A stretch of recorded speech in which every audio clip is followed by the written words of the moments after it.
Hello everyone, मैं आशा करती हूँ कि आप सभी ठीक होंगे। यदि आप सीटेट 2024 का सेकेंड फेज जो आपका जुलाई या अगस्त में होगा इस एग्ज़ाम को देने वाले हैं, तो इस एग्ज़ाम की इम्पोर्टेंस को यहाँ पर समझकर इस वीडियो को आप ज़रूर देखिएगा। और आपने अगर गलती से इस वीडियो को देख लिया तो आपको 2 से 3 मिनट में आपको क्लियर हो जाएगा कि आने वाला सीटेट जो है आपके लिए किस तरीके से इम्पोर्टेंस है, किस तरीके से क्लियर करना है।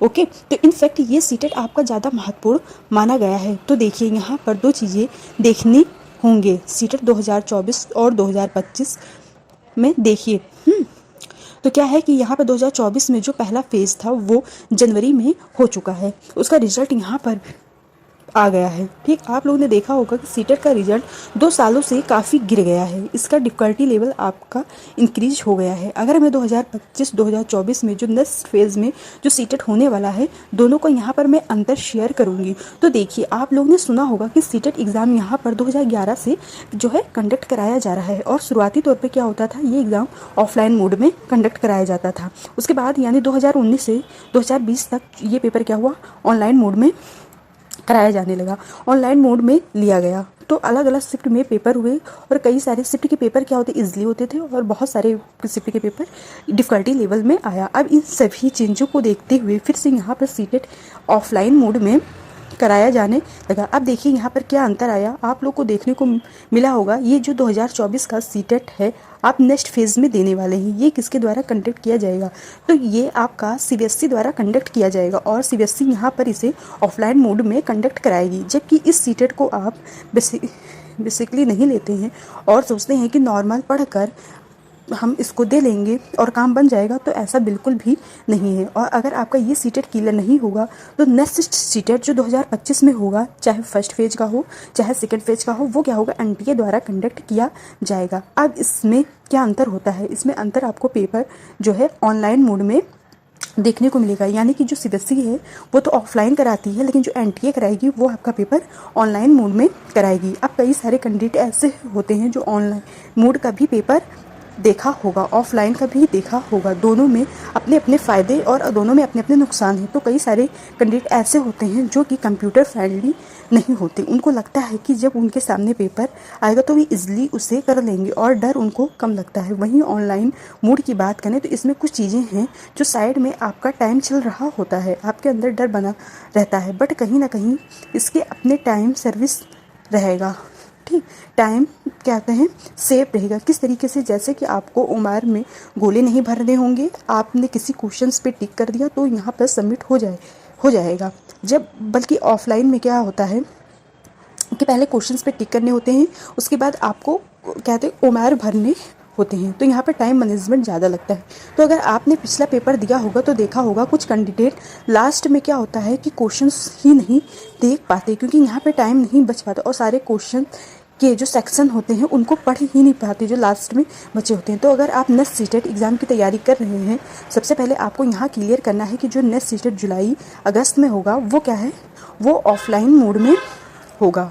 ठीक है, इसका मतलब इसके बाद जो एग्ज़ाम होगा वो ऑनलाइन होगा एनटीए के द्वारा। तो क्या होता है कि ऑफलाइन से डर या ऑनलाइन को स्किप करना चाहते हैं तो इस सीटेट को अच्छी तरीके से तैयार कीजिए। डिफ़िकल्टी लेवल पिछले 2-3 साल का पेपर देख सकते हैं। तो ये मैं हर वीडियो में कहती हूँ कि बार बार बोल रही हूँ, अगर आपने एनसीईआरटी अच्छे से पढ़ ली तो आपका सीटेट निकल जाएगा।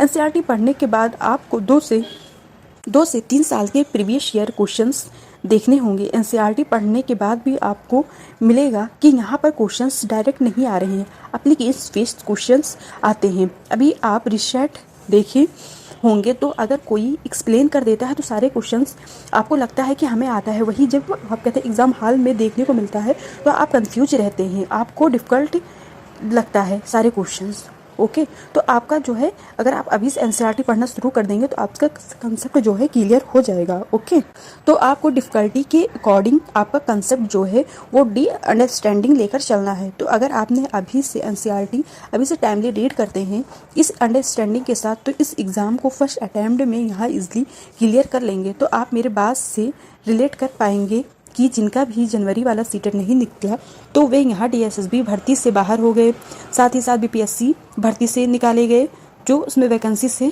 निकाले गए। तो अगर आपका सीटेट नहीं कंप्लीट है तो आप उस एग्ज़ाम में बैठ नहीं सकते, तो आप क्या होता है कि हर वैकेंसी से बाहर हो जाते हैं।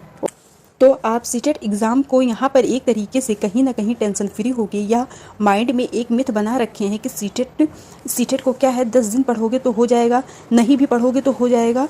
तो इन सब चीज़ों को से क्या है आप बाहर निकलिए, क्योंकि अगर आप सीटेट में अपनी एनसीईआरटी का बेस अच्छा बना लेते हैं तो उसमें आने वाला जो एग्ज़ाम देखेंगे किसी भी तरीके से आपका निकलने से कोई नहीं रोक पाएगा, क्योंकि आपका टारगेट केवल सीटेट ही नहीं है। ये तो आपको पता होगा, किसी का भी टारगेट क्या है यहाँ पे सीटेट नहीं है। आपका टारगेट यहाँ जॉब लेना है, वो डीएसएसबी हो चाहे बीपीएससी जी का हो, केवीएस हो, और इनके लिए आपको एनसीईआरटी को कहते हैं मगब जरूर करना है, ठीक है। तो इस तरीके से पढ़ना होगा। तो यहाँ पर आपको सीबीएसई एक अपॉर्चुनिटीज़ देता है कि आप एनसीईआरटी अच्छे से पढ़िए, क्योंकि आप एनसीईआरटी अच्छे से पढ़ोगे तो सीटेट तो होगा, और उसके आने वाले एग्ज़ाम में भी आपको मदद मिलेगी। आई होप आपके माइंड में जो डाउट है इस एग्ज़ाम को लेकर वो क्लियर कर पाएंगे। सिलेबस में आपको कोई चेंजेस देखने को नहीं मिलेगा।